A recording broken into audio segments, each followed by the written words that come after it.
Vamos falar um pouquinho de definição de metas.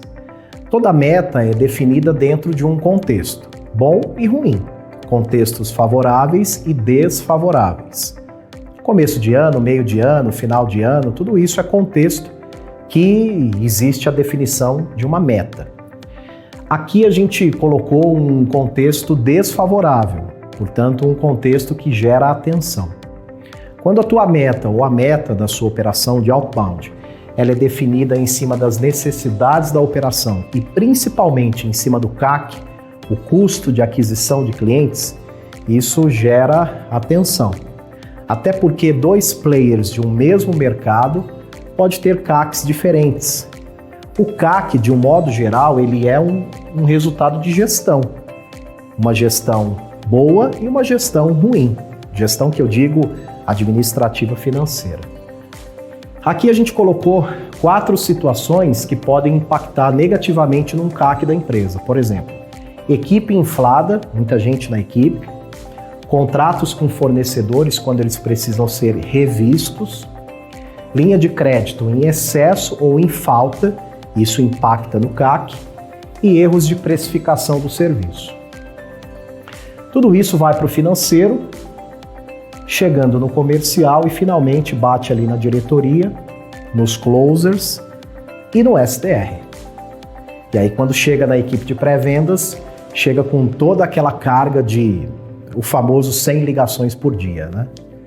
Então esse é um exemplo, tem vários outros que a gente pode trazer aqui para vocês, que a definição de meta em cima de um CAC pode ser feito, mas gera atenção. Agora a gente vai trazer um outro contexto aqui favorável, interessante para você definir as metas aí do seu processo de outbound. Vamos falar agora das boas práticas que ajudam na definição das metas do seu time de outbound. Nós trouxemos aqui 3 situações e um ponto de partida, mesmo que a sua operação não tenha exatamente um histórico. Eu coloquei aqui um ponto de partida muito bom e um ponto de partida aceitável, interessante. Voltando aqui nas boas práticas. A primeira delas é aceitar a complexidade da solução. Não adianta a sua solução ser complexa e o processo de prospecção precisar ser consultivo e você pedir para o seu time 100 ligações diárias. Uma ideia não conversa com a outra. Então aqui a gente está trabalhando muito mais conceitos qualitativos do que quantitativos. Certo? O segundo item é o tamanho e a senioridade do time. É claro que essas métricas elas serão definidas a partir da quantidade de profissionais que nós temos. Nós estamos falando aqui de 1 SDR, 2 SDRs, uma equipe de 4, 5 SDRs. Então isso certamente vai definir o tamanho da sua meta junto com a senioridade do time. Afinal de contas, não adianta muito você colocar uma meta inalcançável para uma equipe em preparação. Também não vai adiantar muito você colocar uma meta fácil de alcançar para um time já preparado, já sênior. Então essa equação precisa ser equilibrada. Então por isso que o item 2 aqui é bastante importante de ser mensurado. O tamanho da equipe e a senioridade do time. O terceiro item é a qualidade na geração das listas. Se você tiver um processo de geração de listas muito problemático, é claro que você volta para aquela ideia muito quantitativa. Você vai precisar de muitas ligações, de uma entrada muito alta de geração de leads para você conseguir boas conversas aí com o seu time. De modo que se você tiver um processo de geração de listas bom, coeso, aceitável, aqui a gente recomenda até que você terceirize essa parte ou tenha uma pessoa dedicada no seu processo de inteligência comercial. Não é mandatório, mas ajuda, certo? Aí você começa a trazer qualidade, cada vez mais qualidade, para esse ponto de partida aqui que a gente está propondo aqui para vocês. Vamos falar aqui do ponto de partida. O profissional aí do seu time de outbound, ele combina com você e cumpre 50 chamadas diárias. 50 chamadas por SDR, certo? A gente não está falando nem de 100 e nem de 10, 12 chamadas por dia aí. A gente está colocando ali um ativo de 50 chamadas. Dependendo da complexidade da sua solução, dependendo da sua geração de listas e dependendo da senioridade do seu time, é claro que isso vai variar. Aqui, para esses dois exemplos, a gente está adotando 50 chamadas por dia. Nesse primeiro cenário, nós chegamos aqui a 20% de conversas efetivas. Ou seja, nós estamos falando aqui de 10 conversas efetivas por dia.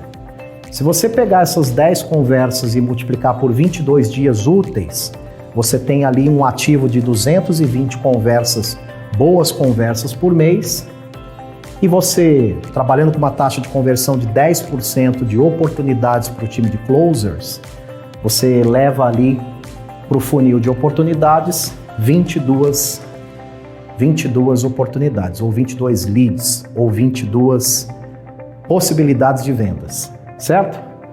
Nesse segundo cenário aqui, nós temos 10% de chamadas efetivas, dos mesmos 50 chamadas por dia, tá?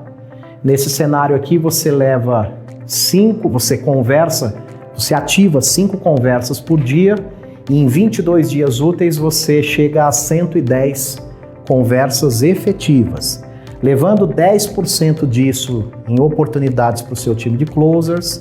Você está ativando ali no funil de oportunidades 10, 11 oportunidades. Vamos recapitular? 50 chamadas por dia, 20% de conversas efetivas, que chegam em 10 conversas efetivas por dia, vezes 22 dias úteis, 220 boas conversas mensais. 10% disso convertidos em oportunidades para o time de closers, a gente está falando aí de 22 oportunidades aí no funil. Nesse segundo cenário, 50 conversas, nós convertemos aí 10% de conversas efetivas, 5 conversas efetivas por dia, vezes 22, 110 conversas efetivas no mês. 10% de conversão em oportunidades para o time de closers, a gente está falando aí de uma entrada de 10, 11 leads ou 10, 11 oportunidades no funil de vendas. Para finalizar, é claro que isso é um ponto de partida. Ele deve ser medido, observado, ajustado, corrigido, de acordo com as necessidades e com os desafios aí da sua operação. É claro que cada segmento, cada KNAI, cada projeto, cada campanha de prospecção funciona de um jeito. Aliás, aqui na Haas, aqui mesmo na Haas, esses números aqui são bastante variantes, porque, obviamente, nós fazemos prospecção para várias empresas e segmentos ao mesmo tempo, e esses números certamente são variantes aí de acordo com a complexidade da solução e com uma série de outros ativos. Principalmente os diferenciais competitivos. Diferenciais competitivos é um tema que nós estamos trazendo aqui nos vídeos da Haas com muita recorrência. Não adianta que você aceite que a sua solução vai ter ali uma abordagem consultiva, não adianta aceitar o tamanho da equipe ou a senioridade do time, não adianta ter boas soluções para geração de listas, não adianta termos aqui um processo bastante redondo, bastante coeso, métricas ajustáveis, tudo certo. E a sua solução não ter diferencial competitivo.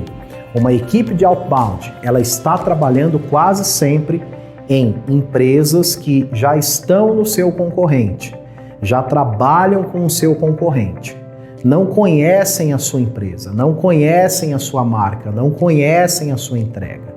Elas estão atendidas e elas precisam ser apresentadas para a sua solução, apresentadas para a sua ideia, desenvolvidas e, a partir disso, construir um relacionamento com a sua equipe. Para, através desse relacionamento, tudo isso virar oportunidade aqui para o time de closers. Sem diferencial competitivo, a sua equipe sangra, a sua equipe sofre para conseguir atingir as métricas e as metas que você determinar aí no seu departamento. Então, todo esse processo precisa estar muito conectado com a equipe de marketing, com a equipe de produto, para que todos tenhamos aqui pitch de vendas, abordagem, speech, o nome que vocês quiserem dar, mas que a gente tenha aqui no dia a dia diferenciais competitivos. Isso é absolutamente importante, eu vou pedir até para o Fernando colocar aqui na edição do vídeo. Tá bom, pessoal? Espero que vocês gostem do conteúdo, acompanhem. Na medida do possível, a gente traz aqui algumas ideias que a gente vai aprendendo no dia a dia, prospectando aí para vários segmentos e para várias empresas já há bastante tempo. Eu sou Hélio Lima, sem prospecção, sem vendas. Se inscreva aí no canal e siga acompanhando aí o nosso conteúdo. Espero que vocês tenham gostado. Valeu, pessoal!